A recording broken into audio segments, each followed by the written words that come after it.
Recording from the heart of Providence, Rhode Island, you are listening to the Red Card Report podcast, a weekly show that provides coverage of all the major soccer leagues and stories from around the world. If you like the show, head over to iTunes, leave us a review, and even share the podcast with your friends.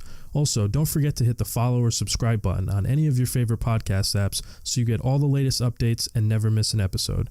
Thanks for tuning in this week. We hope you enjoy the show.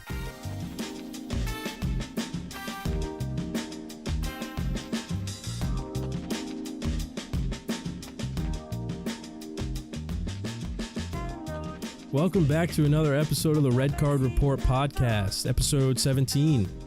I'm your host, Dylan Ponte, and as always, I'm here with Rui Pereira and Joe Capuano. How you boys doing? Doing good. Fantastic. Pretty good, yep. We've got special guests in the studio with us today. Long friend of the show, good friend of mine, Evan Rosa. How you doing there, big guy? Yeah. I'm doing great. It's my first time doing any sort of type of podcast, radio. You know, I'm incredibly Portuguese, so trying to explain that I'm going to be on fucking radio right now is a big deal. Radio? You know, my mom kind of gets it because she came to this country when she was 7, so she pretty much understands that, you know, people listen to things on their phone. Me trying to explain things to my dad, he just tells me I need to work a little bit more. So I love your dad. So maybe after he listens to this, that sounds about right. Yeah, he'll figure out that I was. You're gonna have him listen to us? Absolutely, yeah. I have to have him listen to us. You gotta make sure he leaves a review. He might not be able to type review? it out because he's not too computer savvy, but I might type it for him. That works. That works too. Anyway, we're very glad to have you. We wanted to bring you on because we know you're a very big Manchester United fan. You got is that an Ibrahimovic jersey I see you got going on? Ibrahimovic jersey, 210%. Yeah, he's rocking the Man United. Couple years old, right? Couple years old. Couple years back. But he is the Swede of all Swedes, and he's the goal-scoring machine, so. Legend. Absolutely. The big-nosed legend. But so we wanted to bring you in because obviously Manchester United just won their Champions League game. Absolutely. This past week on Wednesday, I believe it was. They won the game 3-1, ended up advancing because the away goals rule. The aggregate finished at 3-3. United won on away goals, advancing to the next round. So yeah, we wanted to bring you in. We wanted to get your thoughts. In particular, obviously the Champions League match. We also want to get to Ole Solskjaer, which is something that you and I have talked about off the air quite a bit. We definitely want to hit on the Jose Mourinho sacking. We had an episode on that. Can't wait. We had an episode on that, and we absolutely want to get your thoughts there. And then overall, just general EPL, where you think United is going to go moving forward, and all that. Absolutely. So, but yeah, starting with the Champions League. You want to just review what happened? Yeah, we can review what happened. So for those who don't know, who didn't get a chance to catch the game, like I said earlier, Manchester United ended up winning the game 3-1. But starting from the beginning, Lukaku scored early on in the second minute. Actually, opened up really quick. Shitty back pass. The guy messed up. Oh yeah, that was had no idea what was over his shoulder, and it just he paid the price. Yeah, Lukaku took the ball away, walked right in on Buffon. Great step over move. Tight angle to put the ball away. It was not an easy finish. Despite the terrain that they were playing on, it was a rainy night in Paris, and he somehow managed to squeeze that tight angle in and put Manchester United on the board. You know, it was a great start. I'm sure they weren't expecting to start off that soon, and they made it happen. Yeah, you can't start much better than that. 2 minutes in, can't start much better than that. Absolutely not. Take advantage of Buffon's age. He is the Yoda of professional soccer. It was a wet surface. Friggin' ding that thing as hard as you can. Get a skip off and hope that he messes up, and he definitely did. But yeah, they started off early, and PSG came back pretty quickly in the 12th minute, scored a goal of their own, tied it up 1-1. Game progressed. Actually, PSG pretty much manhandling this match for the whole game. The possession numbers, the passes were absurdly in favor of PSG. But Lukaku was able to take advantage of an opportunity in the 30th minute. Marcus Rashford blasted one from outside the box. Buffon mishandled it, kind of skipped in front of him, and Lukaku was right on the doorstep, was able to put it away, put them up 2-1. And then, of course, like I was saying before, they have the controversial VAR decision in the 94th minute, I believe it was, that led to a penalty kick That was taken by Marcus Rashford, put it away, and the rest is history. So, Evan, what are your thoughts on that VAR decision? Because I know how I feel. I know we had talked about it briefly before we had started recording, but you disagreed with me. I want to see two friends fight. Let's do this. I have to say, holy shit! I think the official got it wrong. I'll be dead honest with you. Whoa. Who was it? Who was it that took that shot? Was it Dalot? Yeah, Dalot. Yeah, Dalot, whatever it might be. There's absolutely no any touching of the arm, hand, anything in the box. However, Dalot hit that friggin' ball to the moon, to Marseille, to Lyon. It was nowhere in the stadium. And I think under a circumstance like that, the official has to understand that it did not affect the trajectory of the ball potentially going on goal and the possibility that it might go in. To me, the way I saw it, the ball was always going out. And I think he honestly should have favored PSG in that sense. That's just where I am on the point. Yeah, I mean, like I said, I disagree. I understand what you're saying, where the fact that the ball was clearly sailing into the stands, nowhere near goal. But so what it comes down to for me is it still hit Kimpembe in the arm. To me, it was still a handball. You know what I mean? His positioning, Agreed. where it hit him in the arm, was a handball. So despite the fact that the ball's sailing wide, or almost out of the stadium, despite the fact that it was nowhere near the net, it's still a handball. Yep. And in that situation, you have to, the rule is the rule. It sucks. But again, the rule is the rule. So I felt it. Even though when you look at it and you see the way he jumped for it, would you deem his arm in an unnatural position? I looked at the replay a couple of times. It's a tough call, but I do. I think as a defender, you should be a little more aware of your body positioning, and you need to be a little more cautious with your arms when you're jumping up that recklessly. It wasn't upwards by his shoulders. He didn't flail his hands upwards. They were by his side. They were just, slightly east and west. They were out. They were out. A little out. But Yeah. I agree with But Dylan. they were not up. That's one thing. It's just everyone knows here that just because that there is contact with the hand, it doesn't necessarily mean that there is, or hand or arm, that necessarily means that is a handball. We have to know that whether or not the ball plays a hand or the hand is playing the ball. In this case, I kind of see where Evan's coming from. The position of his hand was not in a natural position, but then again, he wasn't necessarily playing the ball with his hand in the box. And on top The of that, intent was to obviously block the you shot. can also, his intent was to block the shot, and he turned around. His hand was not in a natural position, but he didn't have the intent of playing the ball with his hand. And on top of that, you can also say that the ball was not going anywhere near De Gea's premises at all. It was going to go out of the stadium practically. So you can factor that in, but on top of that, it's still not 100% clear on where exactly the ball was going to go. In my opinion, it's more of a 50-50. It's a 50-50 decision. And when it comes to that, the referees are really pressured in a stage like that. Like, where is he going to make this decision? Who's going to benefit from it? And at that stage, it's, it comes down to experience, and it comes down to basically how the referee looks at it. And if he calls it a penalty, sure. If he doesn't, you can also understand that. There's a lot of factors that go into it. In my opinion, I think Manchester United got away with it, but I can also understand where the referee is coming from giving the penalty, because it wasn't necessarily clear from both perspectives.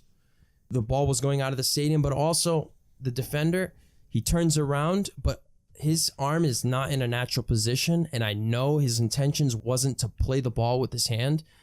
It's a tough situation. In my opinion, it's a 50-50 call, and it comes down to, the opinion of the referee, the viewpoint of the referee. To your credit, Evan, I totally understand where you're coming from, because you see similar plays happen in football, for example, with pass interference calls. A lot of times when the ball's completely overthrown and the receiver has no chance of catching the ball, they don't throw the flag and it's not a pass interference. Yeah. So I understand what he's saying, where the ball was, it was, that shot was not going to impact. Depends on how blatant it is. Right. And obvious. So again, I totally understand that, but comes down to a judgment call. I'd still make it. And we look at it too. I would make it too. We look at it in that sport too. It's like, is it a penalty? Is it not a penalty? I also think hard. it was. I blame Kimpembe because that's a reckless challenge. You know what I mean? Late in the game, all you have to do is not concede a goal. That ball is sailing wide.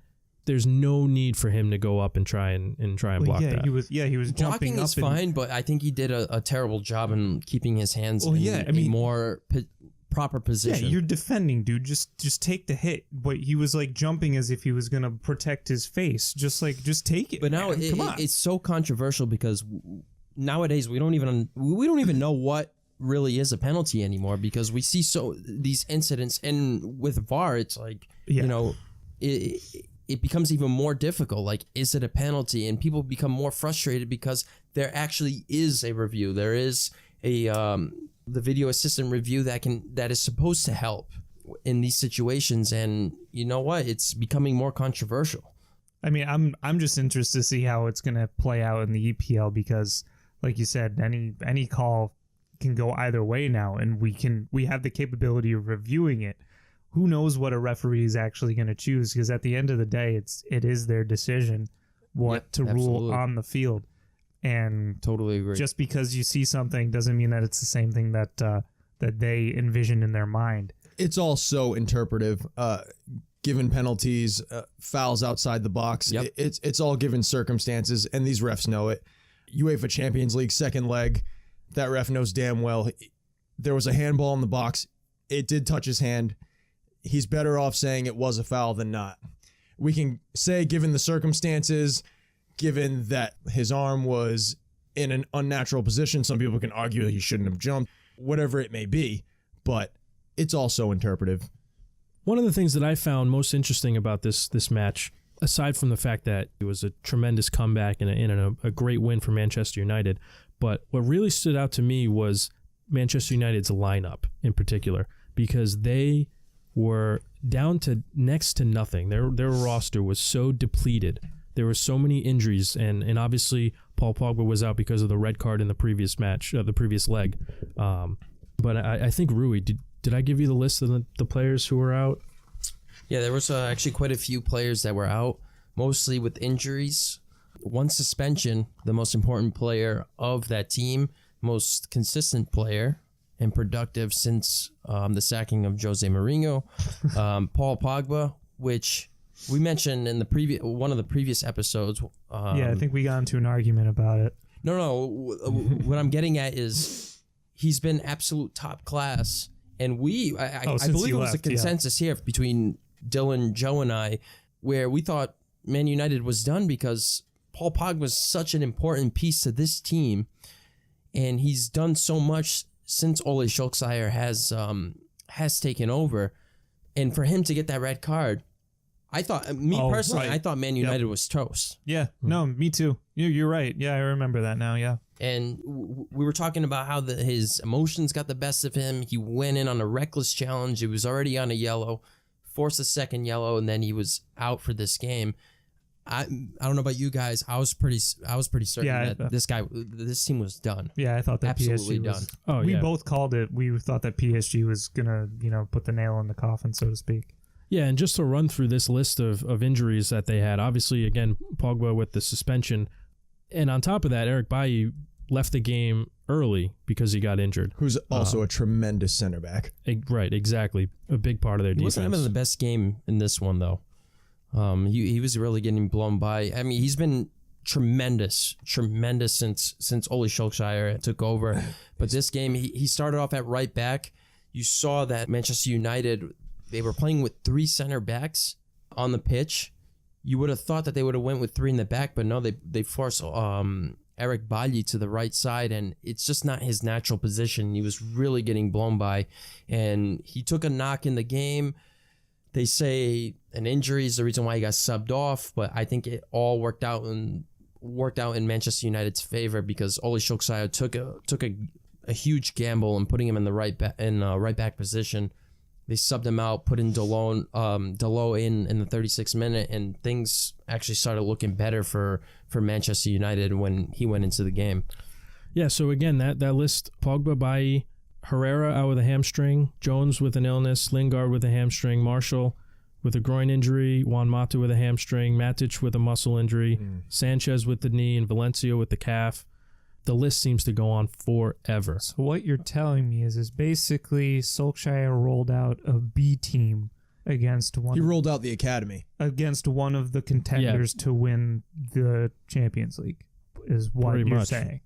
My question for Evan was, who deserves more credit for this win, basically? Ole Solskjaer or the young bench players? And obviously, it's a mixture of both because the young players have to play well. But if you had to pick one, which one was the bigger influence, Solskjaer or the young bench players? Well, you hit the nail on the head. And coming from a player's perspective, as much as it is the manager's responsibility to obviously manage his team and put the players in that he feels can get the job done, it's up to the players to perform and do well. And I think absolutely the guys that he put in, like Scott McTominay, he's fucking 22 years old. He's just a little fetus in there. And not only that, he tells him to go and play center midfield, and he doesn't have a ton of first team experience, to my understanding. He played like he had years and years of experience. He is well beyond his years. However, he doesn't have we're going to throw him in the second leg of the Champions League now in a must-win game, and we're just going to roll the dice and see what he does. I mean, they came away with the win, so can't say he did all that bad. And one thing that I really want to touch on Ole Solskjaer, it's an all-around balanced performance between the two. The young players just stepping up on the biggest stage of the season, the biggest stage of their careers, and Ole Solskjaer actually having the faith in them, the trust in them. And you know what? He's a very simple manager. He's not going to ask them to do something that they can't do. It's more like this Bill Belichick recipe where it's just do your job. I'm going to assign you to X and you're going to do X. I'm not going to ask you to do something more that you're not capable of doing. Doing your job. I know this is like a cliche but this is really what Ole Solskjaer has been able to do. And every single player that has been on the pitch has deserved it. Has deserved and proved to be on there. And you know what? Hats off to Ole Solskjaer. Yeah, no, I for bringing this team together. Look at the bench for Manchester United that was in this game. You had Romero, he's a backup goalkeeper. Marcos Rojo, he's the most known player on this bench. You have Diogo Dalot, you have Garner, Chong, Angel Gomez, and Greenwood. I don't know who any of those guys are. All the other young you do studs, now because they just won they just won in the Champions League. They are well known now. Yep, they made history. How he's been able to bring this team together from the terrible start that they had this season, it's bar none incredible. And in my opinion, he deserves to be the manager of this club. He deserves the opportunity because if you ask Jose Mourinho, and he already answered this question, what are the chances of you making fourth place? They were very slim. Yeah, with this team. He's like, and I'm not saying his tenure at Manchester United is a reflection on the coach that he is, the brilliant coach that he is. Things just didn't work out here, but Ole Solskjaer has just done an incredible job.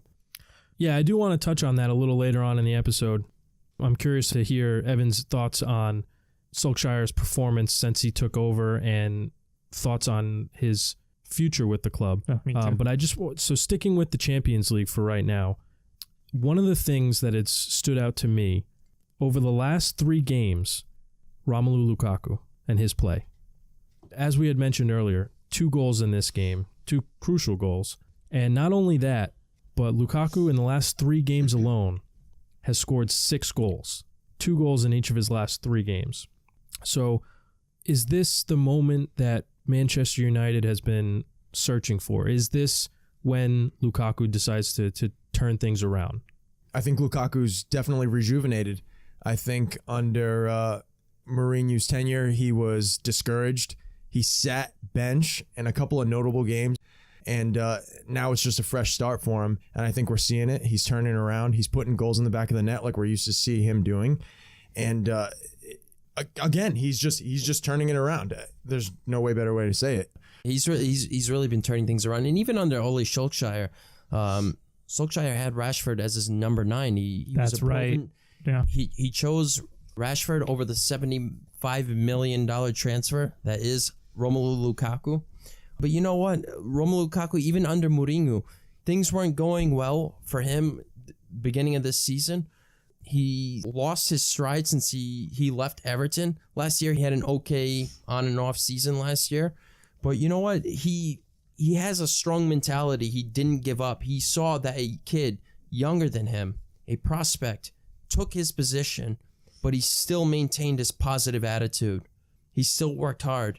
You know, he still persevered, and he didn't let that necessarily bother him. What it did, it gave him that extra strive, that extra hunger to do better in training. And you're seeing in the games now that, yes, not only did the team around him rejuvenate under Ole Solskjaer, so did he, and he's getting that proper service. He's getting that proper distribution to him, and he's putting goals away. Because he's playing in position. He's getting the reps. He's getting the time he needs to do what he needs to do. A player of his stature, if he's not given an adequate amount of time to do what he's used to doing, I think you're going to see a little bit of a decline. Like Jose Mourinho had half the team sitting like so close to goal. He had to come track back because Mourinho had everyone defending. A lot of times, Solskjaer's not like that. He's like, Lukaku, get as close to goal as you possibly can, and we'll get you the service and guys are feeding him. That you need. You know, and we saw earlier in the season under Jose Mourinho, you know, whenever the Manchester United's defense would win the ball, they would send the ball forward. Sure, Lukaku would win the ball. Whenever he would control it, there was no one around. Unlike teams like Liverpool and Manchester City, their midfielders are intact. They're in the midfield, and they're within 10 to 15 yards of the striker. We had this discussion. And you were like, Lukaku's touch let him down so many times in those instances. It wasn't necessarily that. It's the lack of service that he had previously under Mourinho, because Mourinho played them so far back. Their back four was so weak that their defensive midfielders, their registas, Pogba, Matic. Pogba was out of position, right, under Mourinho. Yeah, he was. They were he so didn't have far a back, license. helping that weak and fragile back four, that by the time they clear the ball forward, send the ball forward, Pogba and Matic still had to hustle forward to help contribute, and they weren't there in time. Pogba's instinct is to get forward anyway. At times, we would see in the matches that Lukaku was just by himself out to dry when he's collecting. And we all know Lukaku doesn't really have the greatest touch. He's a phenomenal poacher, but he doesn't have that great touch. And it's very difficult for him to really get something going when he's put in such a circumstance. His athleticism and his size often gets him by the back four. He can be a freak, and when he's close enough, he can be very dangerous. He's the target man. He loves playing behind the defender, trying to get through, trying to break through the defense on a through ball, because his power and speed can just break defenses incredibly, you know. Plain and simple, he's just very different from other forwards that we see in the Premier League. His size it gets through a lot of people. He's a perfect EPL poacher. Correct. Perfect. Yeah, I'm not completely sold on him yet. I know these last 3 games have been huge for him. Again, those 6 goals in 3 games. But for me, I need to see more. Always the negative, Dylan. No, those 2 games that he played first. I don't know if it was in this order specifically, but it was Southampton and Crystal Palace. Bottom of the table teams. And we've seen Lukaku do this over and over and over again. Yeah. Whatever. Yeah, scores goals against. But then choke in the big games. Choke in the big games. And obviously you can say, well, here's PSG and he put 2 goals away. But again, when you look at the 2 goals that he scored, Give me's. Yeah, you just I'll tell you, right place at the right time. Strikers live for good for those being in goals, position when It's part of the job is just being in the right place. So Right, give right, him I credit for at understand least that. being there. So that's why I'm saying I need to see more from him. You know what I seriously mean? believe that anticipation and positioning is an overlooked attribute when it comes to this game. Look at Cristiano Ronaldo for an example. An incredible talent. The guy can do anything. But another thing that he can do so well, which is why he fulfills the number 9 position so well, is because he's so good at anticipating where the ball is going to be. He's so good at putting himself in the correct position. Almost like David De Gea, why I admire this guy so much, and I believe he's so good, because a lot of the saves that you see that he makes, they're so simple, and obviously a lot of them are incredible acrobatic saves. But that's because he he's knows capable. he knows where the ball's going to go. You see a lot of simple saves from him that is constantly overlooked because his positioning is by far the best in the world. He positions himself so well, better than any other goalkeeper I've seen in recent times. That's such an overlooked trait, and I believe it's because it's not something that you can really teach. It's something that you're gifted with, and it's so unique. Yeah, I guess so. Some of the best strikers in the history of the game, like Inzaghi, like the guy born offside. And you know what? You can also use Chiellini and Godin in the same way with positioning. They're phenomenal center backs, not because they're great ball winners or they're great in the air or they're great. They know where to be. They don't just read the game well. They know where to be. They have this instinct that the ball's going to be there, and they're there. Yeah. You know? No, it definitely is. It's not just one position. Skill. It's all of them. Yep, for sure. So one of the things that we haven't touched on yet is the play of PSG, because they significantly outplayed Manchester United. Significantly outplayed them, held possession longer, had more passes, had more shots on target, had more shots.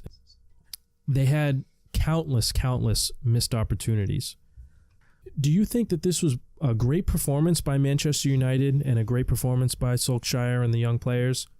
Or was this more of a massive failure / collapse by PSG? You go first, Evan. I want to know. I want to hear what you have to say on this. I mean, from a player standpoint, especially in this second leg, I can't tell you when possession is 73 to 27. It was a absurd. fun game to play in. It's absolutely miserable. It's so frustrating. Being behind the ball, chasing the entire time is not fun. When teams are just, running down your throat and just making it look easy, it's a very tough game to get through, and you have to make the most of your chances. That's what it really comes down to. When you do get the ball, you try and jam people in, and you sprint hard. You try and make a transition play and try to make the most of it. And when you don't and the other team gets it back, they're going to keep the ball for a while, so you got to get back. Yeah, I feel that this was just another mental collapse by PSG. They really lack this Champions League DNA. It just happens year in and year out. They did it with Chelsea. They did it with Barcelona. They did it now with Manchester United, a crippled Manchester United team. The B team. Literally. I mentioned the names that were on the bench earlier. And all the players that missed out, their best player out. Paul Pogba was out. We thought they were done. This was supposed to be a cakewalk for PSG, and as much as I admire Kylian Mbappe, he's still a young kid. He's an incredible talent. There was opportunities that this kid could have just buried this game away and made it difficult for Manchester United to come back. And there was a couple of opportunities. He had a shot that could have put the game away, didn't make it. There was a one-on-one with the goalkeeper. He slips, loses control of the ball. De Gea wraps it up. It's things like this. It's like this team cannot find any luck whatsoever. And it's unfortunate because they do have a quality squad. I'm not going to say that it's the lack of playing big clubs, quote unquote, big clubs in their league, because this team came out of the group of death. They came out against Red Star Belgrade, Napoli, and Liverpool.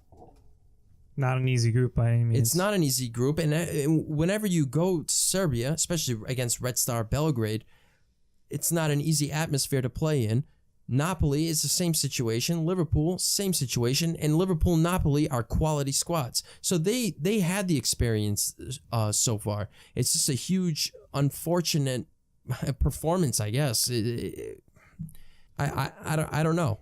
I've run out of excuses for them. I'm not defending PSG in any way, but I will note they didn't have Neymar in.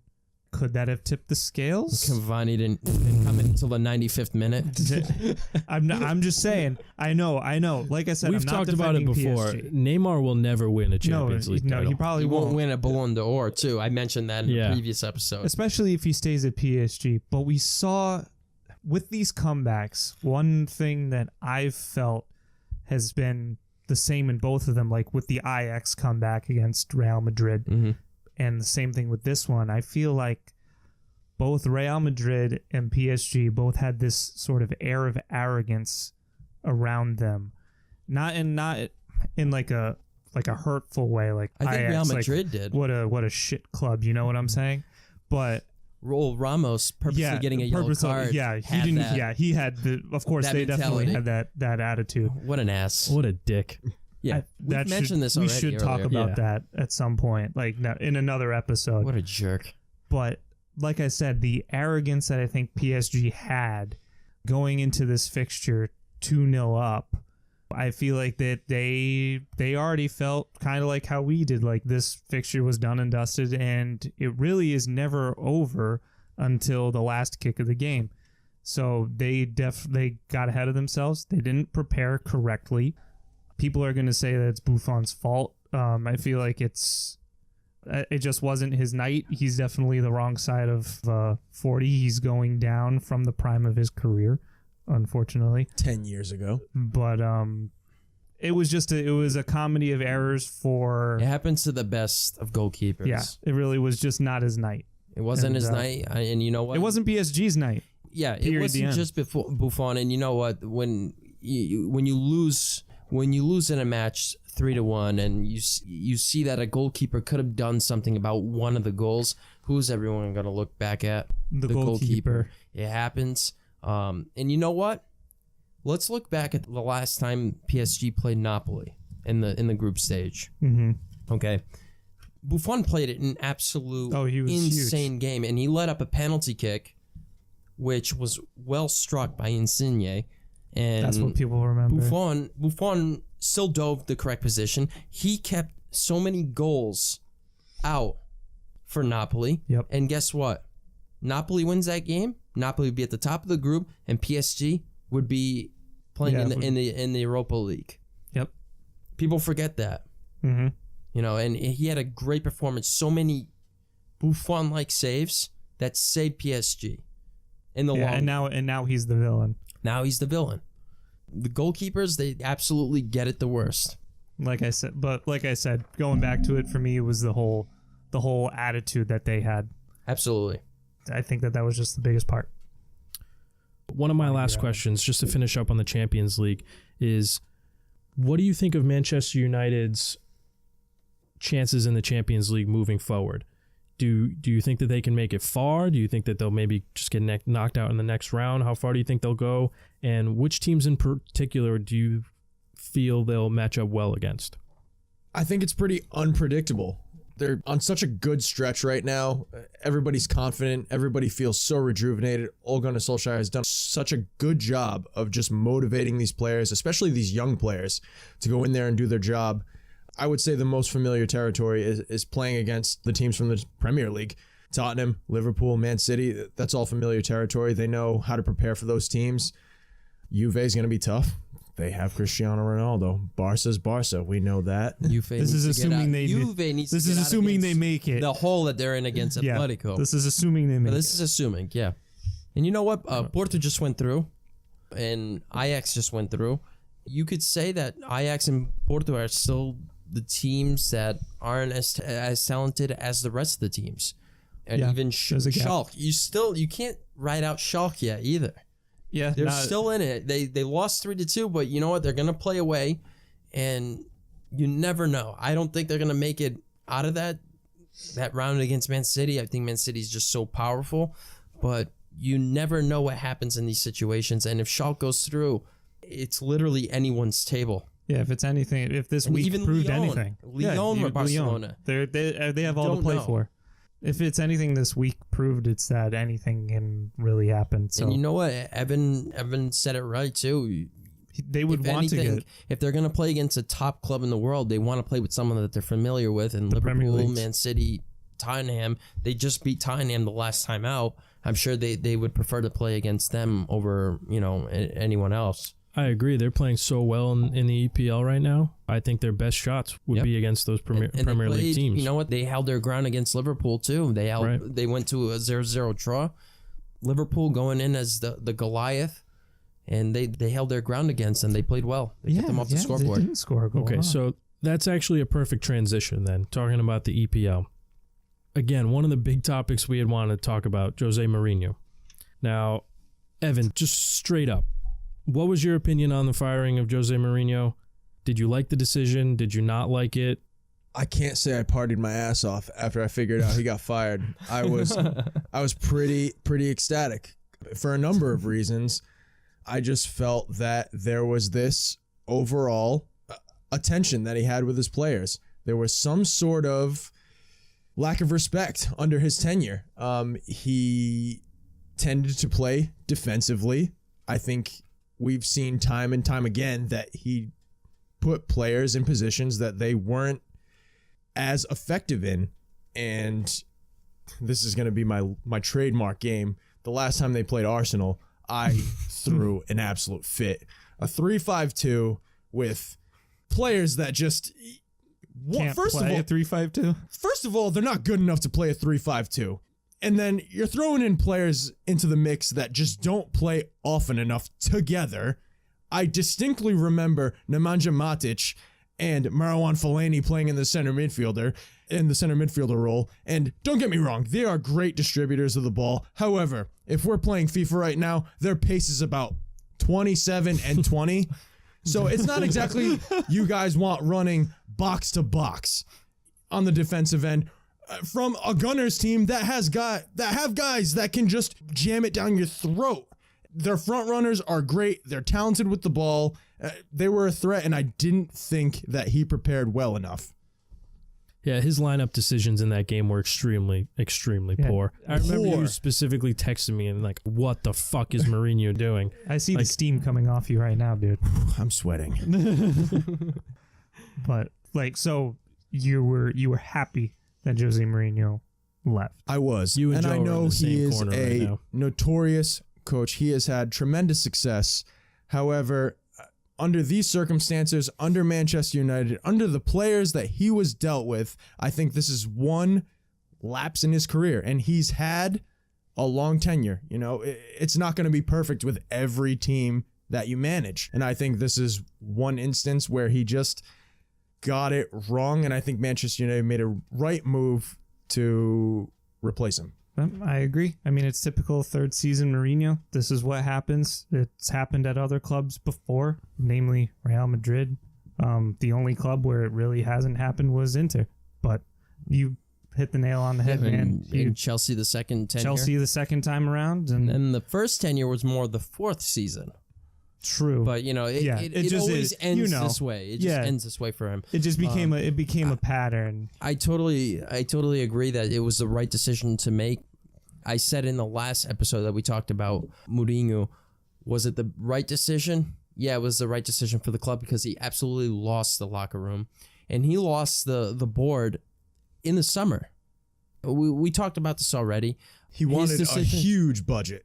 He wanted a huge players when he had the talent. In the back four, in the back four, and you can't say that you right needed now. Help on the defense. If you were to point out Manchester United's Achilles heel, it's definitely their center backs. Absolutely. And you know what? I like Lindelof. I really do like him. He's having a great season so far. He's still a young kid. But I felt personally that Manchester United in the summertime really needed a guy like Van der Veel or Diego Godin to really bring an extra oomph, an extra level, an Solitude. extra experience. Safety net. They just didn't have that. Just stronger play. To mentor the better younger play. players like Eric Bailly, Lindelof, who are the future of this franchise, because Vanderveel and Godin, they're not going to be here forever. Obviously neither are Lindelof and Bailly, but they're not going to be as long. They're not going to be in the game as long and productive as Lindelof and Bailly could be. So I felt that the blame goes around balanced between the board, the players, and Mourinho. But of course, you have to pinpoint the biggest responsibility to the manager because he holds the greatest amount of responsibility within the players. Yep. Within the decisions and within the performances on the pitch. Off the pitch, you can blame the board and whatever. So and you guys know me. I'm a huge Mourinho fan. I think he's a great coach. He is one of the greatest coaches to ever be put into this game. This just wasn't a great fit. His first 2 seasons, I could say it was a success. Winning 2 trophies in the first season. I'm going to negate the, people say 3, but I'm going to negate the Community Shield. It was like the first game he ever coached. So, sure. All right, yeah, he won it. So there's 3, but technically 2 trophies that he won. And you have to credit him on that first season because they finished in 6th place. And how did they qualify for the Champions League? They won the UEFA Cup. They won the UEFA Cup. And you know what? When you're out of the top 4, or whenever you're out of the Champions League positioning for your league, you got to take the opportunity. You have to take the opportunity and go all out and win the UEFA Cup. It's not the most prestigious title, but it's a guaranteed spot for next year's Champions League. And what does that mean? You're no in preliminary the rounds. No preliminary rounds. That's one. That's a great point. And also, it's guaranteed revenue. Yep. For the club. Money. You know, whether it's broadcasting, tickets, all that, et cetera, et cetera. Everything. And earnings as well. So, well, that's one of the most impressive things about Solskjaer's turnaround is the fact that he's been able to bring them from 6th place. Was it 6th or 7th? I think at one point they were at 7th, but for the most part they were sitting at 6th. And bringing them from 6th into the Champions League slot right now at 4. Yep. And they're shooting for 3rd. Yeah. The overall goal for this year should be to get 3rd. Yeah. Yeah, that's the maximum. Or win the Champions League, actually. EPL finished 3rd, Champions League, do the best you can because nobody thought you were going to make it this far. Bring as much revenue as you can, I guess, at this point. For me, I'm okay with either 3 or 4. Obviously, you shoot for as high as you can go before it gets you the Champions League spot for next year, right? Catch Tottenham. Yep. Tottenham is very much so within reach. Yeah, Man City and Liverpool are definitely out of reach. They're in their own storyland. They're having their own battle. Let them duke it out. So, does Ole Solskjaer deserve to stay as Manchester United's manager next season? Honestly, I mean, you already just heard my Mourinho spiel, so I guess I'm going to sound very biased. Should it be him? Should it be a new coach? Has he proven himself thus far? I think he's proven himself to the point where at least he deserves a chance for next season. Right now, he's sitting at 8-1-2 in all competitions since he took over for Jose Mourinho, which if Jose Mourinho was still acting as manager, that record would probably be flipped. Pretty close. Pretty close to being flipped. So I think he's done a tremendous job. Again, I think he's doing a great job of managing his players, getting a good lineup out there, getting his young players the reps that they deserve. People like Marcus Rashford and Anthony Martial, and we don't talk enough about Anthony Martial. He really is tremendous. Incredible. Along that byline, he's second to none. He's so friggin' fast. Even under Mourinho, like despite him bumping heads with Mourinho, he was still able to keep his when he was in. But he was more or less getting his reps in. But when he was on the pitch, he was Manchester United's most consistent player. And even now, today, under Ole Solskjaer, he's still keeping up with that. Absolutely. He hasn't lost it. And, it shows his mental toughness despite banging heads with the coach and not being 100% intact with Mourinho at that time. He was still performing. He was still playing well. And in my opinion, outside of Lindelof, he was Manchester United's most consistent player. Outside of that, I think he's pretty happy because I believe recently he just signed a new contract. Yeah. I remember when he was talking about leaving. Or at least Correct. That's what I was reading. Correct. So something changed. Something definitely changed. Something changed, but you know what? he still say the same. He was a huge loss as of recent, but Man United still ground their way through. They still made it happen. They made the impossible possible, in my opinion, with all these young players on the bench performing and all their most reliable players being hurt or suspended. So Evan wants Solskjaer. What do you want Solskjaer? Solskjaer, man. It was the right move, and there's no way in hell that Mourinho would have turned things around. He even said it himself. Yeah, in one like of a the press post-game conference, or yeah. a press conference. We've heard all his whatever. passive-aggressive comments. He always had an excuse. He always had an excuse after Respect, man. every Respect. disappointment. Respect, and you got to have players that want to win. I'm like, well, if you treat them like shit and, you're not giving them the reps that they're getting paid for, Yeah. Yeah, it's all going to transfer over. No, I'm Team Solskjaer. I'm Team Solskjaer. Give the guy a shot. I at least say he's earned the right for next season. Absolutely deserves a new contract with this club. It can save the club millions and millions and millions of dollars going out looking for a guy like Pochettino. That's exactly what I was going to say. Their number one. That's what their target was going to be. Yep. Over the last couple of months, we want Pochettino. You know what? No one's talking about him what now. works. No. This guy deserves it. And you know what? You could put anyone else in the world to fill those shoes, and you could not ask for any better of a performance, any better results than what Manchester United and their fans have gotten under Ole Solskjaer. Yeah. And moving forward, I think their odds of finishing in a place that they want to be is very bright. Their upcoming games, they have Wolves. Wow, that's a tough team, man. Definitely a tough team, but I expect a positive result. Yeah. With the way that they're playing, with the way that they're playing, and then that's the Portuguese power back there too. I love no nothing against that, but I'm Evan thinks there's. I will say they have a tough stretch coming up. April 21st, they have Everton, and then 3 days later they have Man City, and then 4 days after that they have Chelsea. So that's where they're really going to be challenged. If Chelsea get their act together. If Chelsea can get their act together. As of late, not so much. Man United should just bottle it against Man City. I don't want Liverpool to win. I hate them so much. I hate Man City too, but I'd rather. I'd rather see Man City. You'd rather have Man City Liverpool, win, man. The lesser of two you see evils. their fans on Twitter? Oh yeah, no. It's coming back. We're getting a trophy for the first time in bottle like what? It again. They have a good amount of respectable players on that team that deserve a championship. I could go either or. What you're saying is that with that schedule going forward, that they should pick up a decent amount of points.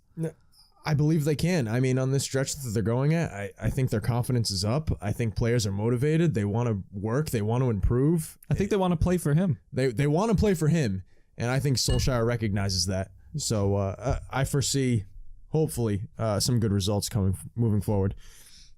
All right, well, we are just about running out of time here. Right before we wrap up, though, I did want to give Evan a chance to give a shout-out to your club. Because you are a member of the Providence City Rogues, an amateur team here in Rhode Island. They play in the Bay State Soccer League, Division I. It's a well-known league here in Rhode Island and Massachusetts.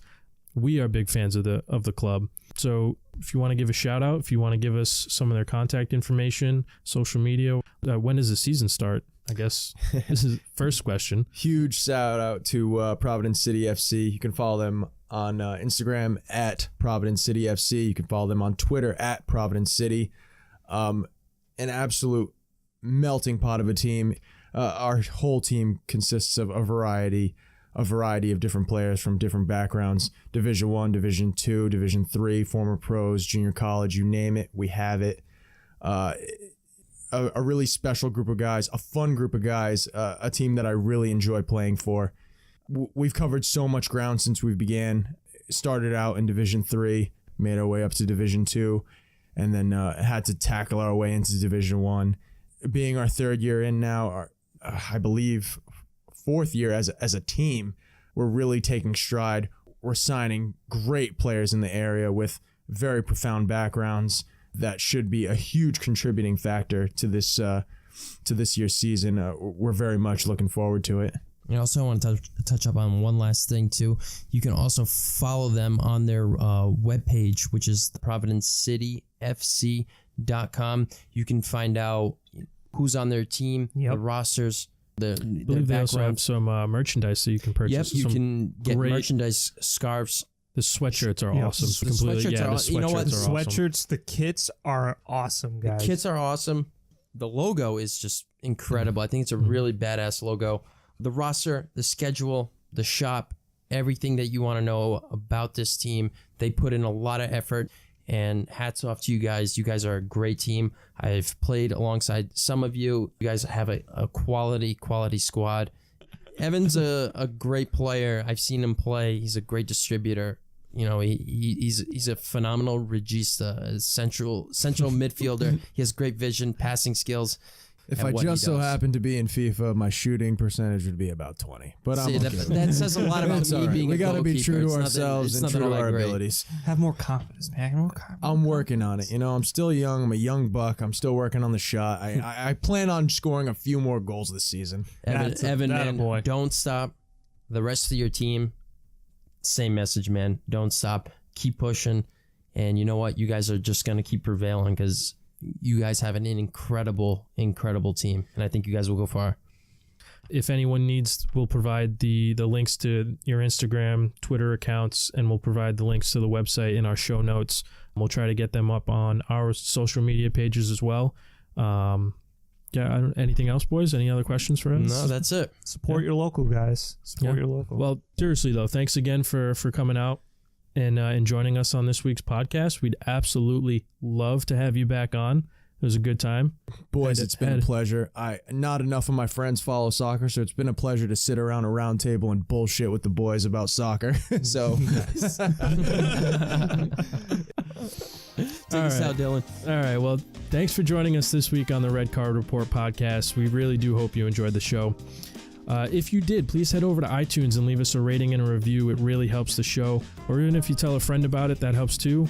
Also, don't forget to hit the follow or subscribe button on any of your favorite podcast apps so you get all the latest updates and notifications, and you'll never miss an episode of the show.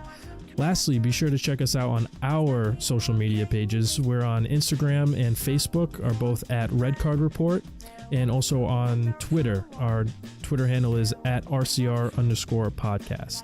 Thanks again for listening, and join us next time for another edition of the Red Card Report.